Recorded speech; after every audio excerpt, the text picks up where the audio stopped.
साथियों, जय भीम, नमस्कार। मेरा नाम शैलेंद्र कुमार। तो मैं एक और महत्वपूर्ण विषय लेके बीच में आया हूँ। तो मैं ये कह रहा हूँ तो कि दुनिया में संभोग जानवरों में भी करते हैं, इंसान भी करते हैं, है ना। दुनिया की सच्चाई है, दुनिया का सबसे बड़ा सुख है। लेकिन भारत में संभोग और उससे जो इंसान बच्चा पैदा होता है ना, ये अलग ही सिस्टम है भारत में। मैं भारत में हूँ, अपने देश से प्यार करता हूँ, लेकिन यहाँ के जो हवाओं में एक अलग ही बीमारी फैली हुई है। कहीं कुछ प्रदूषण तो फैला हुआ कुछ देशों में भी है हमारे, लेकिन यहाँ पे अलग ही बीमारी है ना। और वो बीमारी सीधी मानसिक इंसान के मानसिक विकास से जुड़ी हुई है। मतलब इंसान भारत में पैदा क्या हो गया, सारा जुल्म हो जाता है, अलग ही सिस्टम हो जाता है। पैदा होते ही उसके हाथों में कुंडल डाल दो, पेट में तगड़ी डाल दो। अगर ज़्यादा रोने लग जाए तो उस पर मिर्चियाँ उस पे से नज़र उतारो। थोड़ा सा बड़ा होता है तो उसका पूजन करो, कुआ पूजन। जब बच्चा, यहाँ तक प्रॉब्लम नहीं है, यहाँ तक तो चलो उसके माँ बाप कर रहे हैं, लेकिन जब बात आती है कि बच्चे का जब खुद अपना मानसिक विकास होने लगता है, तो वो क्या करने लगता है कि उसको पड़ोसी की जाति पता करनी जरूरी है, खुद की जाति बतानी जरूरी है ना। हालांकि वो माँ बाप ही बताते हैं अपनी जाति, अपना मोहल्ला बताता है, लेकिन इससे इंसान का मनोबल कोई तो दान मांगने, दान चून, जैसे ब्राह्मण है उसका काम है मरने और शादी पे, उस तरह का विकसित हो जाता है ना। कोई कृषि कार्यों के लिए विकसित जाता है, और कोई उन सब से डरने वाला मानसिकता पैदा होने लग जाती है। तो ये सिर्फ मेरे देश में, ज़्यादातर मेरे देश में है, क्योंकि बाकी देशों में वर्गीकरण इतना ज़्यादा नहीं है। यहाँ पे तो इतनी जातियाँ बनी हुई हैं कि हर जाति के बच्चे को उसका पारिवारिक पेशा जानना जरूरी है। जैसे वो जवान होएगा, बड़ा होएगा, उसको उसका पारिवारिक पेशा पता होना, पता क्या होना, उसको पड़ोसी, आस पड़ोस, पूरा गांव, पूरा शहर बता देता कि भाई तेरा यूं पुश्तैनी धंधा है। तो वो लड़का, ये तो हो गया चलो एक सामाजिक कुरीतियाँ, लेकिन एक यहाँ पे एक तो जाति ही बनी हुई है इस पाखंडी धंधे से पैसा कमाने के लिए। एक जाति ही बनी हुई है। उस जाति का काम है कि उस देश में जो अगर पैदा हो गए हैं, उसको चांद के बारे में ऐसी झूठी चीजें बताना। चांद का ग्रहण लग गया, चांद की दूरी कितनी है, ये नानी है, मामी है, मौसी है, सूरज है तो सूरज भी देवता है, इसको भी एक हनुमान भगवान खा गया। उसके अलावा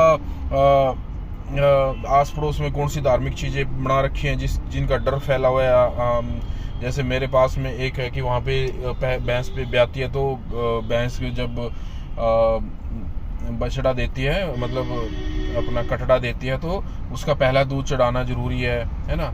तो आस पड़ोस में हमारी इतनी कुरीतियाँ फंसी हुई हैं कि जो इंसान भारत में पैदा हो जाता है उसका मानसिक विकास हो ही नहीं पाता। चांद के बारे में तो बताया, मंगल के बारे में, शनि के बारे में, मंगलवार के बारे में, बुधवार के बारे में, हर दिनों के बारे में ऐसी ऐसी अंधविश्वास वाली चीज़ें बना रखी हैं कि जब एक वो नौजवान होता है 20-21 साल का, तो उसको ये नहीं पता कि उसको ओलंपिक जीतना, उसको ये नहीं पता कि तू कंपनी खोलेगा ना। वो एक वापिस अनपढ़ बन जाता है ना। उसकी अनपढ़ता, पढ़ाई के साथ साथ उसकी अनपढ़ता साथ चलती रहती है। वो चांद के बारे में पढ़ रहा है, चांद के बारे में कुरीतियां साथ में चल रही है। शनि के बारे में पढ़ रहा है, शनि कह रहा है कि दूरी कितनी है, कितने ग्रहों में से है, कितनी धरती के पास है, लेकिन उसकी अनपढ़ता वाली भी चीजें साथ चल रही हैं। तो यहाँ का जवान नहीं होता, यहाँ का जवान एक मानसिक पिछड़ा, मानसिक दब्बू पैदा होता है। और इस काम के लिए एक जाति ही इस काम में लगी हुई है। फिर जैसे कोई मृत्यु होगी, किसी का नामकरण, मृत्यु पे जो मंत्र विद्या होती है कि कहीं गंगा में जाओ, अस्थियाँ बहाओ। दूसरी बात है, यहाँ पे शादी होगी, शादी में एक पंडित आएगा, वो चीज़ें करके दिखाएगा। तो ये सारा कुछ करके हमारे देश के जवान को जवान पैदा नहीं होता। ऊपर से क्या मूर्खता होती है कि मंगलवार आ गया तो दारू नहीं पी रहे हैं, नवरात्रि आगे तो लोग व्रत रख रहे हैं। भाई व्रत रखने आगे पीछे रखो, कुछ खाना पीना नहीं आगे पीछे खाओ, लेकिन एक दिन से होकर रखे। और इन दिनों के निर्धारण में एक जाति अरबोपति होती जा रही है। उसके मंदिरों में जो मंदिर के पुजारी है ब्राह्मण, उसका पैसा आता जाता है ना। तो यहाँ पे जो डॉक्टर अम्बेडकर हैं, जिन्होंने ब्रिटेन को ही उनसे ज़्यादा देश में जाके उनसे ज़्यादा एजुकेशन ले ली, उसको फेल किया जा रहा है यहाँ पे। हमारी अनपढ़ता, हमारी मानसिक गुलामी से कदर हैवी हो जाती है कि एक विद्वान को, जिसने संविधान दे दिया देश को, आचार व्यवहार दे दिया देश को, उसी से बड़े बनने की कोशिश करते हैं नालायक, है ना। तो कुछ जातियों को तो मतलब ही नहीं है देश जाए बाढ़ में। वैश्य वर्ण है, बनिया वर्ण जिसको बोलते हैं, वो उसको मतलब ही नहीं है कि देश में पुलिस क्या कर रही है, न्यायिक व्यवस्था कैसी है ना। वैसे ही राजपूत वर्ण है, वो खुद ही लड़ाई में मैं लड़ाकू हूँ, उसको ये बताया गया। सबको मानसिकता सबकी खराब करी हुई है। है ना। एक जो ब्राह्मण वर्ण है वो तो ये कहता है कि हर पहाड़ों के नाम पे मुझे दो, समंदर के नाम पे मुझे दो, ग्रहों के नाम पे मुझे दो। तो यहाँ पे इतनी कुरीतियां फंसी हुई है कि इंसान जवान तो हो ही नहीं सकता, वो वैसे ही जानवर का जानवर रह जाता है।